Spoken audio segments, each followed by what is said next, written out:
Are you creating the right environment to supersize and grow your business? Sharon Horne-Ellstrom here, and today we're talking about, with respect to physical health and well-being for our business, environment.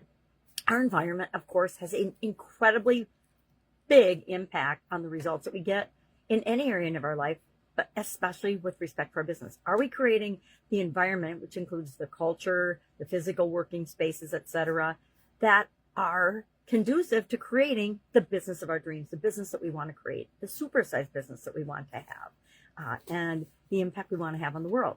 And that's entirely up to us, right? Part of why we start our own business is because we want to create something different or something unique in the world, something that helps other people and makes the world a better place.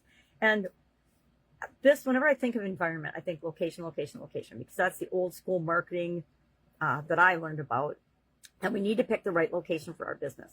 But I think nowadays, with so many businesses being remote, so many people working from home and starting businesses from home, it's less of an issue. However, we create a physical environment wherever we are. So if we're on the internet, we create the environment that our business exists in, or we choose the environment our business exists in. Just joined the school platform, and our community was put into the money category. Money category is extremely competitive. There's probably 10,000 or more communities in that area already, and there's ways to improve and climb up the ranks, so that's you get discovered on that platform. And so I'm not sure we'll stay there. We might not stay there because I don't think I talk about money all that much when I'm talking about supersizing and growing your business. But that's the environment where I am and where we're working and where we're growing and we're building. Now, in the physical world, we get to choose our physical environment. Where are we going to be? And a lot of us are choosing, hey, I am going to be a laptop lifestyle entrepreneur so I can work when I want, where I want, wearing what I want with whomever I want, right? And create the business that I want. I think that is a very healthy lifestyle and choice and location to make, even if it's just a side gig and you're doing something else. But often if we're working, and I did this for over a quarter century, for somebody else and building businesses on the side, where we're working physically dictates our environment in some situations. But point of this question today, and the question I challenge you to ask yourself today is, what environment are you choosing to participate in, or environments or situations or markets, in order to grow and build and supersize your business? Are you picking the right one for you?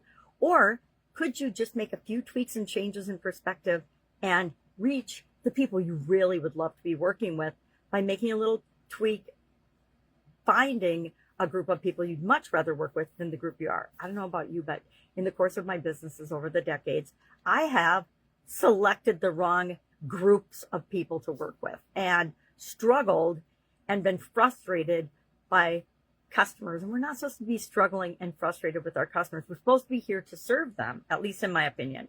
So I've had to learn to pick and choose the environments, meaning pick and choose the markets, the niches, the environments, the places we're going to show up wisely, right?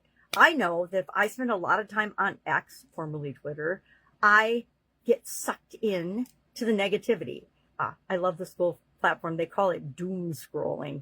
What a great name is that? That is like so descriptive of exactly what it is when we get sucked into these different platforms. And instead of doing what we went there for, usually posting something of value for our community and for the people we're here to serve, or something else, I share my videos on different platforms, and sometimes I will still get sucked in to the doom scrolling on X. But it's the environments we choose to place ourselves in have a huge impact on us personally, professionally, and especially with respect to our business. We need to make sure that the environment we are creating in our business, meaning the choices that we're making for our business, are actually creating the business that we want. Love to hear your take on this topic. I think it's a fascinating topic and subject. I mean, how often have we found ourselves in a job or I found myself in literally in different industries I didn't like. I didn't feel good about them. They sucked the life out of me. And I stayed there. I always stayed there longer than I knew I should. And I think of that feeling, and it's so icky. I'm like, and so draining. It's emotionally and physically draining, that now I choose much more wisely what businesses, what environments, what things I am and am not going to say no to. And they're in alignment with my core values. We've talked about how important that is. All right, that's all I've got today. If I can help you in any way, ask. Otherwise, go out, make it an amazing day. Share in the comments below the environments you're choosing to place your business in, and if that's having a positive or negative impact on you. And if you need help with that, please just ask. All right, have an amazing day, and I'll, of course, be with you tomorrow.